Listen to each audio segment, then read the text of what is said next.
A conclusão de mais uma etapa da pesquisa EpiCovid-19 mostrou que a prevalência do coronavírus na população gaúcha dobrou em relação ao último resultado.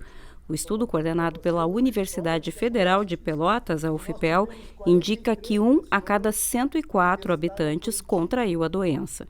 Pelos dados oficiais da Secretaria Estadual de Saúde, o Rio Grande do Sul tem 62.300 casos de Covid-19 confirmados.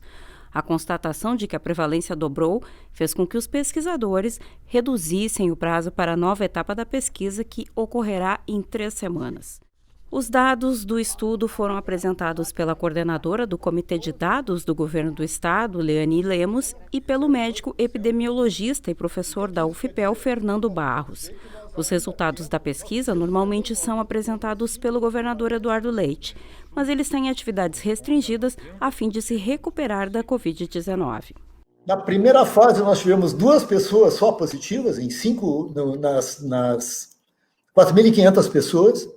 Depois tivemos 6 na outra, 10 na terceira fase, diminuiu um pouco para 8 na quarta, e aí tivemos 21 e agora 43. Nós mais do que dobramos entre a fase 4, entre a fase 5 e a fase 6. Com esses dados da estimativa das pessoas infectadas, nós temos a possibilidade de calcular a letalidade, que eu já me referi antes, que é o número de óbitos por infecção.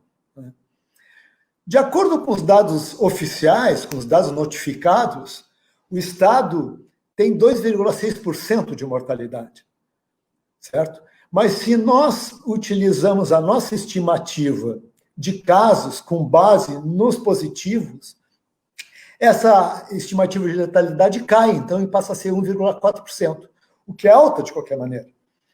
Se nós pensamos que nós estamos aqui nos referindo à infecção e não obrigatoriamente à doença, porque nós temos alguns casos assintomáticos, a ideia de que 1,4% das pessoas que têm a infecção possa vir a morrer é uma taxa muito elevada, né?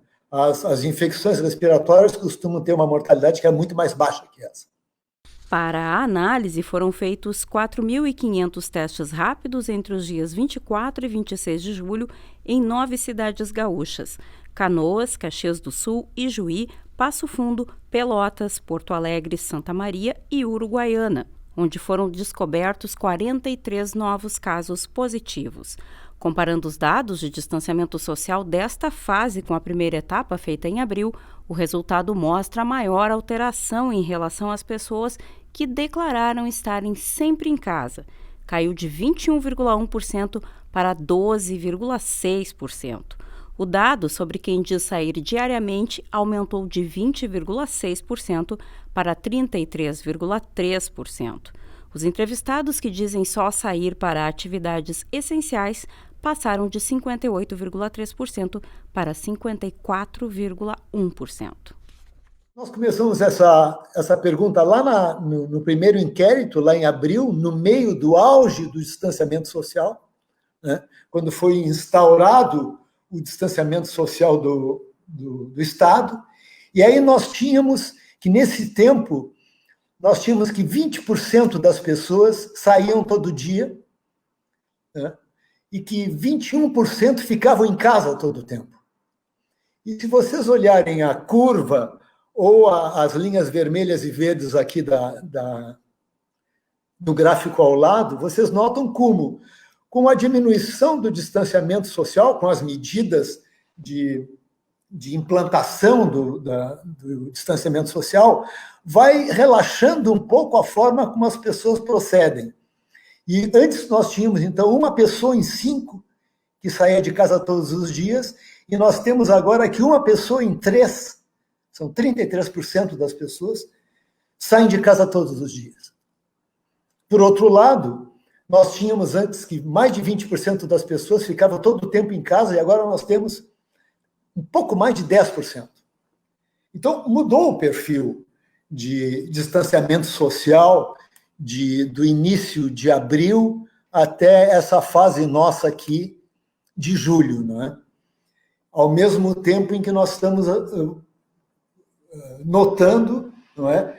E inclusive documentando um aumento progressivo das infecções que são traduzidas por esse aumento da prevalência de pessoas que são anticorpos positivos. É necessário que essas medidas não farmacológicas de distanciamento sejam realizadas, uma vez que nós não temos nenhuma medida farmacológica. Então, qualquer tipo de terapia preventiva é falsa, não existe nenhuma informação de nenhuma medicação que possa funcionar. Então, nos sobra distanciamento social e medidas de higiene pessoal, uso de máscara, lavagem das mãos, todas as coisas que nós estamos cansados, mas que vamos continuar ouvindo, porque apesar de cansados, nós temos que ouvir isso todos os dias.